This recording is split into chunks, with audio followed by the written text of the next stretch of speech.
penyakit. Timbul pertanyaan dalam hati saya, penyakit apa yang bisa disembuhkan oleh sholat tahajud ini? Ternyata sholat tahajud ini sudah dilakukan banyak penelitian oleh peneliti-peneliti sebelum saya ini. Penelitian ini dilakukan oleh seorang profesor, namanya Prof. Soleh. Dia meneliti tentang terapi sholat tahajud. Pada dasarnya penelitian ini basicnya dia itu adalah sebagai seorang pasien penderita penyakit berat yang tidak bisa sembuh-sembuh oleh obat apapun.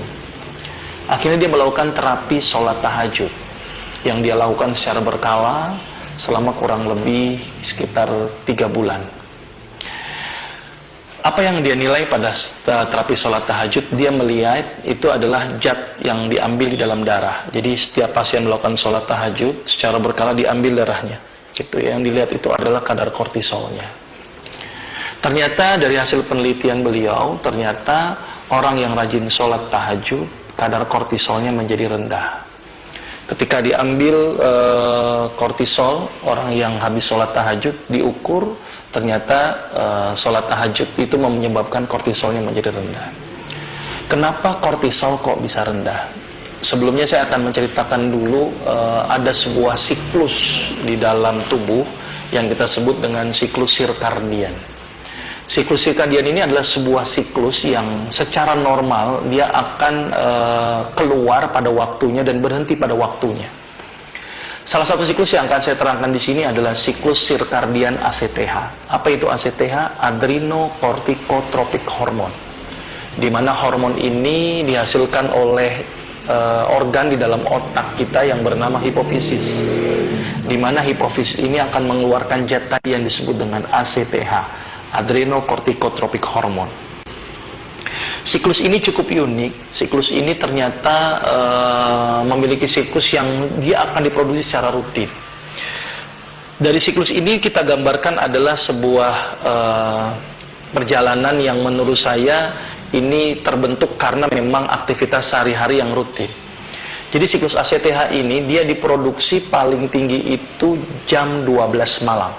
Dia diproduksi paling tinggi dan menurun secara menaik secara signifikan sampai jam 6 pagi. Jadi dari jam 12 malam dalam posisi terendah, naik tertinggi sampai jam 6 pagi, itu posisinya paling tertinggi. Secara teoritis ACTH ini bermanfaat, tetapi bila berlebihan untuk kasus-kasus tertentu, dia malah bisa menyebabkan timbulnya penyakit. Nah, ternyata banyak sekali kejadian-kejadian yang melibatkan hormon ACTH. Kenapa hormon ACTH ini cukup penting? Karena dari ACTH akan melibatkan banyak sekali hormon. Salah satunya ACTH itu nanti akan merangsang ginjal. Itu langsung di sebuah ginjal akan memproduksi hormon yang namanya kortisol. Nah, ternyata kortisol ini yang bisa dicek oleh Prof. Soleh tadi. Ternyata kortisol ini fungsinya cukup banyak. Nah, dari sini saya melihat ada sebuah peristiwa yang sangat luar biasa dengan tahajud. Kita tahu bahwa tahajud ini dilakukan menurut beberapa hadis itu dilakukan adalah sepertiga malam terakhir. Sepertiga malam terakhir kalau kita hitung secara teoritis malam gitu, jam malam itu kira-kira sekitar antara jam 2 sampai jam 5 itu sepertiga terakhir. Kita akan lihat dari jam 2. ACTH tadi diproduksi jam 12 malam, kemudian meningkat dari sampai jam 6 pagi. Ketika jam 6 pagi meningkat, maka ACTH keluar dalam jumlah yang banyak. Ketika banyak, maka ACTH akan merangsang kortisol, akan merangsang epinefrin, akan merangsang hormon seksual. Ketika itu berlebihan, ada manfaat tapi juga ada efek yang dirugikan. Salah satu yang paling ditakutkan dari ACTH yang berlebih adalah terangsangnya produksi epinefrin. Ternyata ACTH akan merangsang hormon yang namanya epinefrin. Hormon inilah yang akan menyebabkan pembuluh darah menjadi ciut. Hormon inilah yang akan menyebabkan tensi menjadi naik. Maka itu tidak heran banyak sekali orang yang terkena serangan stroke atau jantung mendadak atau darah tinggi yang mendadak itu sering terjadi di pagi hari. Karena kenapa? Karena ACTH ketika pagi hari meningkat, maka epinefrin juga meningkat. Ketika epinefrin meningkat, apa yang terjadi? Pembuluh darah akan menciut. Ketika pembuluh darah akan menciut, dia akan menjadi pecah. Maka itu tidak heran orang yang rajin sholat tahajud, itu mampu tereduksi ACTH-nya. mampu tereduksi epinefrinnya, sehingga bisa tercegah dari pecahnya pembuluh darah, sehingga bisa tercegah dari timbulnya stroke. Maka itu orang yang rajin sholat tahajud, epinefrinnya akan tereduksi.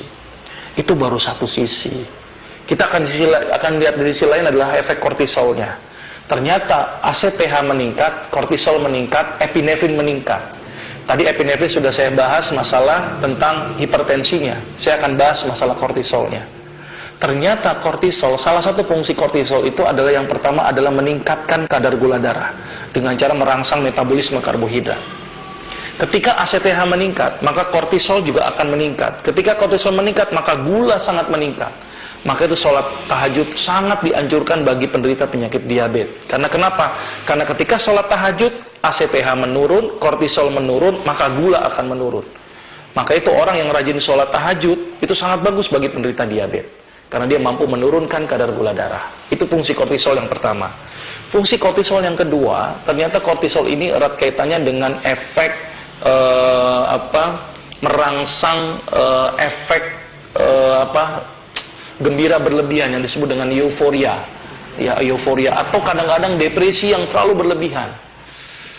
Dan atau orang-orang yang gampang tersinggung. Maka itu orang yang jarang sholat tahajud, biasanya salah satu ciri yang paling mudah kita kelihatan adalah gampang sekali tersinggung. Gitu ya. Ternyata kortisol berlebihan, ACTH berlebihan, euforia berlebihan, depresi berlebihan. Maka itu kenapa orang yang rajin sholat tahajud itu dapat mendatangkan ketenangan. Karena ternyata orang yang rajin sholat tahajud, EEG-nya kalau dilihat pemeriksaan elektroensefalografinya, dia lebih stabil. Ketika lebih stabil, otomatis depresi juga tertangani, euforia bisa dicegah, gitu ya, dan tidak mudah tersinggung. Maka itu orang yang rajin sholat tahajud biasanya dia lebih legowo, lebih lebih bersahaja, tidak gampang tersinggung, tidak mudah marah, karena EEG-nya lebih stabil. Itu salah satu efek dari kortisol yang dikendalikan. Kemudian efek yang kedua, ternyata fungsi kortisol adalah menghambat pengeluaran urin. Maka itu kenapa kalau kita tidur malam hari tidak gampang untuk kencing, gitu ya, kecuali pada penderita diabetes yang mudah sekali kencing, karena dia mampu ditahan dengan adanya kortisol. Dengan kita rajin sholat tahajud, maka kortisolnya itu direndahkan, otomatis efek penghambatan urin juga semakin direndahkan. Maka itu kenapa pada orang-orang yang bengkak, penyakit gagal ginjal, saya rekomendasikan untuk sholat tahajud. Karena kenapa? Karena mampu mereduksi kortisol. Ketika kortisol tereduksi, maka bengkak tidak akan terjadi, maka pembuangan urin semakin mudah. Maka itu sholat tahajud sangat bagus untuk mencegah bengkak pada kaki, gitu ya, bengkak pada jantung dan bengkak pada perut. Karena kenapa? Karena efek kortisol yang dihambat. Selain itu juga kortisol berperan penting juga untuk menghambat pembentukan limfosit. Maka itu tidak heran orang yang rajin sholat tahajud, daya tahan tubuhnya menjadi lebih bagus karena efek penghambatan terhadap pembentukan limfosit itu dikurangi atau direduksi. Dan ternyata berdasarkan hadis bahwa kortisol itu dibutuhkan, tetapi kalau berlebihan itu akan menjadi masalah. Dan kortisol dibutuhkan dengan durasi yang tepat. Maka itu kenapa sholat tahajud yang terbaik dilakukan di sepertiga malam terakhir, kurang lebih sekitar jam 2. Karena jam 2 pada waktu itu kortisol sudah diproduksi tapi tidak nilai yang tinggi, sehingga otomatis mampu dihambat, mampu diberikan efek positifnya, tapi juga mampu dihambat efek negatifnya. Maka itu sholat tahajud dilakukan sekitar jam 2 malam. Terus timbul pertanyaan, bagaimana kalau kita bangun tengah malam, gitu ya, tetapi kita tidak melakukan sholat tahajud? Apakah sama efeknya dengan orang yang sholat tahajud? Ternyata orang yang bangun malam tanpa melakukan sholat tahajud, itu ternyata tidak ada efeknya. Kenapa tidak ada efeknya? Ini yang jadi pertanyaan. Karena sering sekali timbul pertanyaan, bagaimana dok kalau saya nonton bola bangun tengah malam? Apakah sama dengan orang sholat tahajud?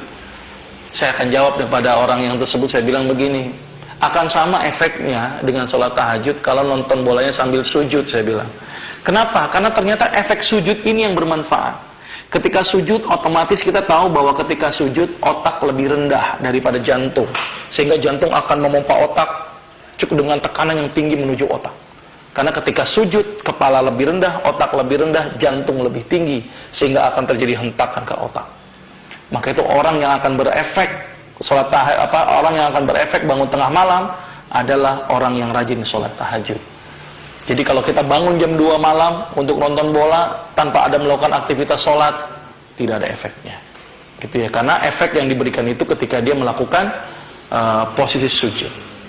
Dan penelitian menunjukkan bahwa sholat tahajud yang dilakukan kurang lebih sekitar 11 rakaat selama 3 bulan berturut-turut, kadar kortisolnya menjadi turun. Karena kortisol turun, otomatis efek-efek kortisol juga akan dihambat.